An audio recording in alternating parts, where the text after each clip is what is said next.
Le sujet numéro 3, municipal et régional, voilà les candidats que les électeurs doivent choisir.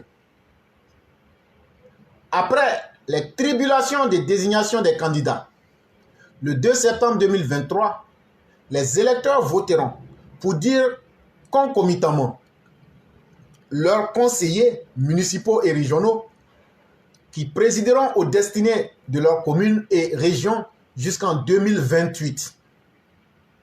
Un moment crucial pour la vie démocratique ivoirienne.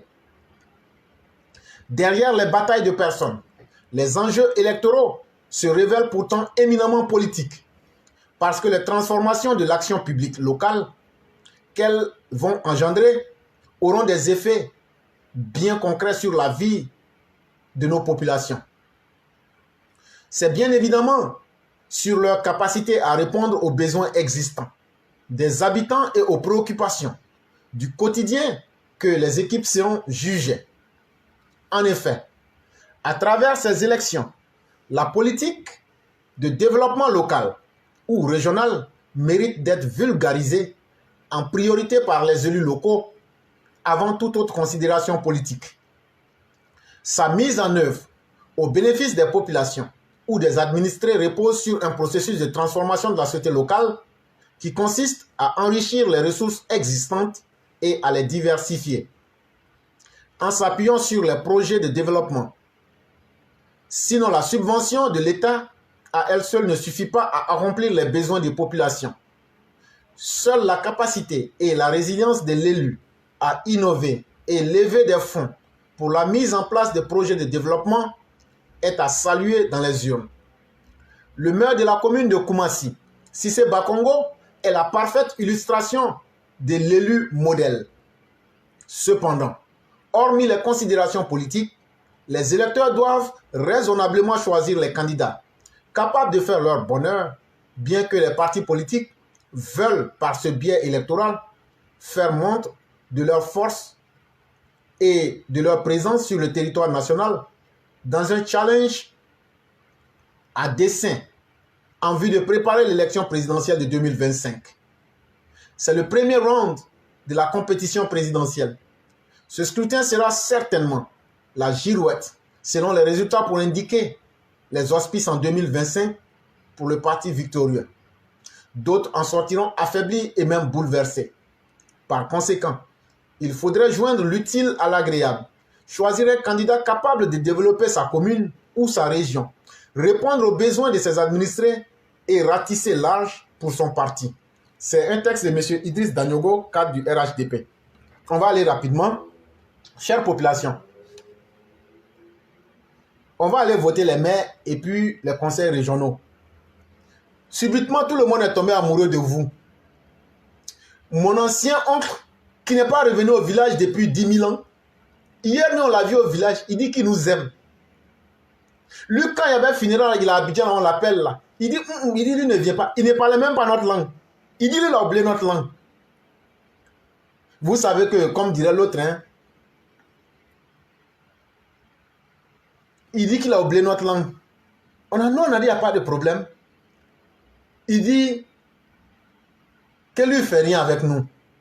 Mais bizarrement, il est revenu dans ces jours-ci, dans notre village. Il dit que lui, il est amoureux de nous et que lui, si on le met, si on le vote, il va faire notre bonheur à notre place et qu'on n'aura rien à faire. Il nous a même promis de nous faire du goudron. Et encore, il a même promis plus.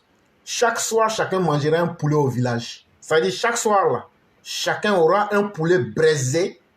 Bon, si toi, comme Habib Medou Koulibaly, c'est poisson braisé, tu aimes là. Il nous a dit, sur 5 ans là, chaque soir, la femme qui vend poisson braisé là, tout le village sera abonné là-bas.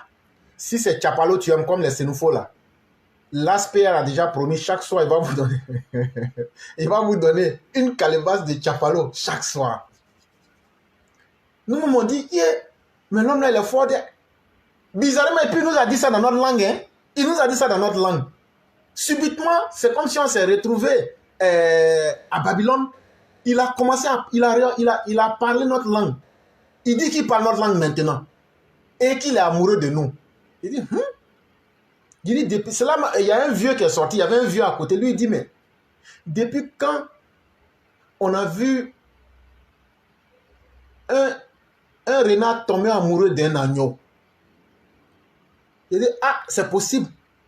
Souvent même, là, ils peuvent même s'accoupler et puis ils vont donner un être intermédiaire. Mais on est sur la terre des hommes, tout est possible. Mais moi, j'ai dit aux villageois, j'ai dit ça là, l'amour là, c'est suspect. Ça là, c'est pas bon amour. En réalité, quand on s'est assis, on a fait conseil du village, on lui a demandé, mais toi qui ne parlais pas notre langue là, comment se fait-il qu'aujourd'hui, bizarrement, en 2025 là, tu parles notre langue? C'est là le gars tourné. Il dit, ah, comme bon, j'ai envie d'être maire là. C'est pourquoi je suis venu. On lui a demandé, mais tu veux être maire là? C'est pour nous arranger, waouh, mais c'est pour toi t'arranger. Il dit, vrai là, comme c'est politique là, je vous parle pour vous blaguer que je vous aime. Mais vous-même, vous savez, vous connaissez. Donnez-moi, votez-moi, après là, je vais... Vous-même, vous savez, vous me connaissez. Mais comme c'est la politique là, je ne peux pas me faire voter moi-même là. Donc c'est pourquoi je suis là, je me promène dans les grains, pour faire semblant d'être votre ami, pour faire semblant que je suis tombé amoureux de vous. Mais une fois que vous allez me voter là, je gagne en temps. C'est là maintenant, moi j'ai dit aux jeunes du village, vous avez entendu non? Il y a un fantomas sur internet, il s'appelle Éclaireur Pro Vérité. Tous les jours, lui il est là, il parle. Mais un jour, il nous a dit que vraiment, nous-mêmes, on doit s'asseoir au village et puis regarder les candidats. Quand ils vont venir là, on n'a qu'à leur dire, toi qui veux qu'on n'a qu'à te lire là, depuis que tu es là, tu as fait quoi dans le village? Parce que pour montrer que tu aimes notre village là, tu as pu faire quelque chose qu'on a pu voir pour te juger dessus. Est-ce qu'il y en a? Quand les jeunes du village ont posé, ils se sont souvenus de ça, ils ont posé la question au candidat. Il dit non, lui n'a rien fait, mais qui va faire? Non, on dit, mais c'est ce que les Laurent Gbagbo la disent aussi, et puis ils n'ont rien fait après. Il a tourné. Il dit non, que c'est Alassane Ouattara qui l'a envoyé. On dit c'est faux. On dit c'est faux. Les jeunes lui ont dit, tu mens. Alassane Ouattara là, sur l'émission de l'éclaireur là, Alassane Ouattara a dit que les candidats indépendants peuvent se présenter. Alassane Ouattara a dit que pour la dynamique démocratique là, si tu sais que c'est toi que le peuple aime là, faut te présenter. Il dit, ah, on dit oui. On dit, faut pas nous blaguer ici. Et puis, bizarrement, un coup nous dit, il dit, mais vous êtes devenu intelligent. Hein? C'est l'élu là qui dit, vous êtes devenu intelligent. Donc vous posez les vraies questions. C'est là maintenant les villageois lui ont dit, on a notre chef du village là, lui s'appelle Vieux Koudou. Vieux Koudou dit, frère, ce qui est bon pour toi là, nous on n'a pas d'hôpital. Frère, si tu veux que nous on n'a qu'à t'aimer là, il faut construire notre hôpital. Et puis, on te donne 5 ans. On sait que si tu nous blagues, mais tu nous aimes là, 5 ans là, il faut nous construire une maternité. Là, après les 5 ans là, nous on a un devoir envers toi de te voter. Comme tu n'avais rien fait, tu vas faire là. Bon, nous aussi on a compris. Comme toi tu avais déjà fait pour toi, tu n'as rien fait là. Nous on te demande maintenant de faire. Si tu arrives à faire maternité là, nous on va savoir que tu nous aimes. Quand on a dit ça au gars, il tournait, ses yeux sont devenus rouges. On dirait un vieux sorcier. Il dit aux populations là que leur affaire dure. Les villageois disent oui, qu'il y a un monsieur là, un fantomas sur internet là, nous on le suit. Quand il parle là, ça ne nous plaît pas. Mais quand tu t'assois après, tu calcules jusqu'à... Il y a la vérité dedans. Donc là, les candidats qui vont venir là, si on sait que toi tu n'as rien fait là, on va te demander d'abord de faire quelque chose qui arrange tout le village. Si tu n'as pas pu faire ça, c'est que tu ne nous aimes pas. Maintenant, ceux qui étaient là, qui n'ont rien fait, et qui veulent s'accrocher au nom d'Alassane Ouattara là. Alassane Ouattara n'a jamais accepté d'être député en Côte d'Ivoire. Là où il devrait être député là, ils ont refusé et on n'est même pas allé. Il a toujours dit lui veut être président. Donc là, Alassane ne peut pas venir et son nom ne peut pas être pris pour aller pour qu'on vote quelqu'un. Si tu prends le nom d'Alassane Ouattara, c'est que tu ne vaux rien. Si tu prends le nom d'Alassane Ouattara là, j'ai aussi, sur l'émission d'Éclaireur Pro Vérité, Éclaireur Pro Vérité nous a expliqué depuis 2021 que ceux qui prennent le nom d'Alassane Ouattara là, ce sont des gens qui savent qu'ils ne vont rien faire pour nos populations. Et quand ils vont échouer, ils vont dire mais c'est Ouattara qui m'avait envoyé, donc c'est la faute à Ouattara. S'il ne m'avait pas envoyé là, moi-même là, si je venais avec mon propre nom, j'allais travailler. Mais comme vous voulez que je vous blague, que je vous dise que c'est Ouattara qui m'a envoyé, donc j'ai pris ça, je vous ai blagué et puis j'ai mis poudre d'eau dans votre bouche. Donc là, pendant 5 ans là, jusqu'en 2018 là, vous allez devenir mon Dubaï. Donc si je suis un candidat comme ça, ne me votez pas. Si je suis un candidat qui est tombé amoureux de la population, amour suspect, bizarre, ne me votez pas. Si je suis quelqu'un qui vient vous dire ça à cause de Alassane Ouattara, ne me votez pas aussi. Si je suis quelqu'un, parce que moi je ne connais pas quelqu'un au directoire, mais moi je suis dans les grains, moi j'aide les populations, nous on s'en fout des yeux de quelqu'un. Votez cette personne-là. Parce que cette personne-là peut faire quelque chose. À la fin, là, ces élections-là, c'est celui qui peut apporter quelque chose pour ne pas que les autres se moquent de notre village dans le coin. Nous, notre village, là, il n'y a pas eau courante là-bas. Il n'y a pas courant là-bas. Il n'y a pas chose là-bas. Il n'y a pas route, il n'y a pas goudron pour aller là-bas. Il n'y a pas maternité pour aller là-bas. Vous qui voulez qu'on vous élise maire et conseiller, vous n'avez pas honte. Dans tous les villages à côté, là, ils ont tout. Même dans chaque maison, il y a canal. Même s'il pleut souvent, et puis bon, vous savez ce que c'est. Et puis même dans leur village, ils ont Internet aussi. Dans leur village, ils ont Internet. Sur la montagne, là, quand tu tournes à côté, là, il y en a là-bas.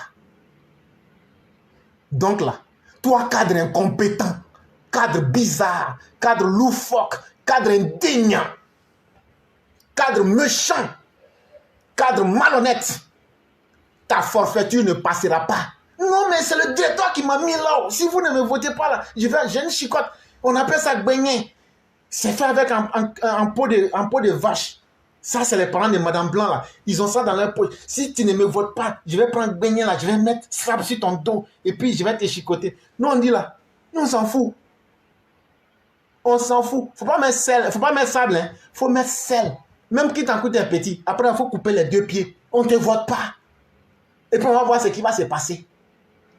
Chers militants, chers partisans, les gars du coin, les gars des grains, chers parents, c'est en ce moment-là que nous, on est les plus puissants. Regardez, tous les politiciens les viennent et courent derrière nous. Ça veut dire que c'est en ce moment-là qu'on est puissant. Les cadres Zapata, là, laissez-les tomber. Même s'ils ont fait 25 ans, ils disent qu'eux, ils sont les gozos, là. Mettez-les dans la poubelle. Prenons les vrais gars. N'ayons peur de rien. Avant Alassane Ouattara, il y avait Félix Houphouët-Boigny. Le monde, là, c'est le changement. Si ce que tu as fait pendant 25 ans, ça n'a pas marché, là. Ah, comme il s'appelle, le gaou du coin, là. Je vais dire Gaoussou. Comme ça fait 25 ans, là. Comme c'est le plus vieux, là.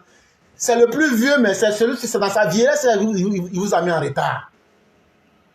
Et donc, là, mettez-le à côté. Ce que le directeur a fait, là, il y a des bons choix comme il y a des mauvais choix. Les mauvais choix, là, désavouez-les. S'il y a des candidats indépendants qui peuvent bien faire le travail, votez-les. La seule chose qu'il ne faut pas faire, c'est de dire, on ne va pas voter. Non, non, non, il faut voter. Il faut voter. Dans le pire des cas, si on n'a pas des indépendants, votez le mauvais choix du RHDP. C'est encore mieux que le bon choix des opposants. Parce que les opposants, eux, n'ont rien à proposer. Et c'est la manipulation. Et lorsque vous allez les élire, là, ils vont déchirer vos registres. Ils vont prendre votre propre argent pour payer des armes pour vous tuer en 2025. Et ils ne vont pas se limiter à ça. Ils ne vont pas se limiter à ça. Ils vont tout mettre en œuvre pour retarder votre région, comme les députés du PDCI et du PPACI. Tout récemment, le 15 mai, on a voté une loi à l'Assemblée nationale. Les 1 milliard par jour que Ouattara dit qu'il va donner aux jeunes là, les députés du PDCI et puis du PPACI disent qu'eux, ils n'aiment pas ça. Que ça brûle le cœur. Qu'ils n'aiment pas entendre les trucs comme ça. Hein? Comment, dans un pays là, eux, ils sont là, on va prendre 1 milliard donner aux jeunes.